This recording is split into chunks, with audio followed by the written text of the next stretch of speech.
If X is a rational number and Y is a irrational number then, देखो rational क्या होता है?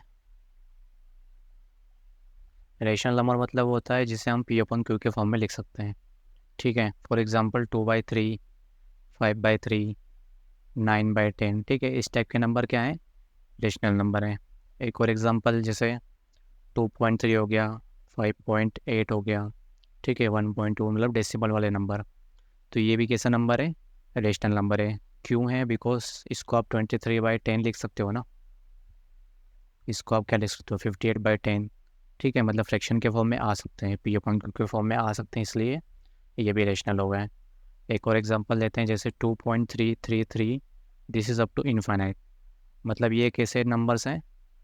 जैसे 2.3 बार, इस टाइप के नंबर जो रहते हैं ना, जो डेसिमल के बाद इनफाइनाइट तक चलते हैं, तो ये नंबर भी आप पी अपॉन क्यू के फॉर्म में लिख सकते हो। ठीक है, 18 + 21/9। तो इसका आप जब आंसर निकालोगे तो ये क्या आएगा? 21/9 आता है। मेथड होती है इसकी, तो फ्रैक्शन के फॉर्म में आ सकता है, मतलब पी अपॉन क्यू के फॉर्म में आ सकता है, hence this is a rational number. अब एग्जांपल लेते हैं इरेशनल नंबर के। तो इरेशनल नंबर मतलब वो होते हैं जो डेसिमल फॉर्म में neither terminating and nor repeating. ठीक है, हैंड राइटिंग में मत जाना, थोड़ा जल्दी में समझाना इसलिए। तो देखो ऐसे नंबर जैसे 1.3, 3, 4, 5, 6, 7, 8, 9, ठीक है, अप टू इन्फाइनाइट। मतलब डेसिमल के बाद नंबर हमेशा चलते ही जा रहे हैं इन्फाइनाइट तक, और रिपीट भी नहीं हो रहे हैं। ठीक है, this type of number is called irrational number, मतलब कि neither terminating and not repeating. अगर इन केस ये रिपीट हो जाता, जैसे यहाँ पे डेसिमल के बाद इन्फाइनाइट तक तो जा रहे हैं लेकिन रिपीट हो रहा है, तो इस टाइप के नंबर को हम पी अपन क्यू के फॉर्म में लिख सकते हैं।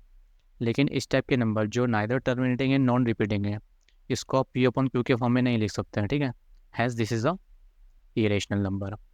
तो ये तो हो गई रेशनल और इरेशनल की बात। तो पहला ऑप्शन है both x + y and xy are necessary rational. तो x + y, ठीक है, इसको मान लेते हैं 0, इसको मान लेते हैं √2, और xy ये है 0, ये √2। तो 0 + √2 मतलब √2 आया।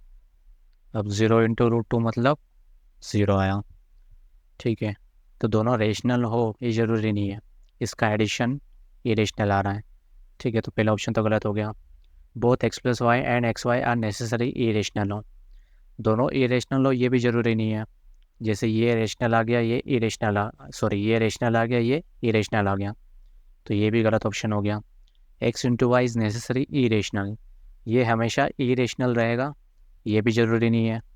देखो यहाँ पे ये रेशनल आ चुका है, but x + y can either भी रेशनल इरेशनल। ठीक है, तो ये भी गलत हो गया, क्योंकि हमने x × y प्रूव कर दिया कि रेशनल हो सकता है। अब ये बोल रहा है x + y is necessary irrational but X Y can either भी रेशनल और इरेशनल। देखो ये बात सही हो सकती है।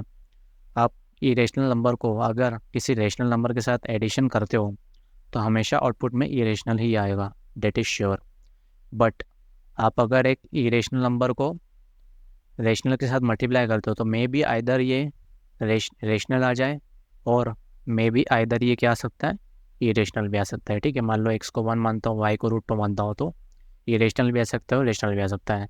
Hence x + y is necessary irrational but X Y can either भी रेशनल और इरेशनल। तो डी ऑप्शन इज़ करेक्ट। ठीक है, मिलते हैं अगली वीडियो में।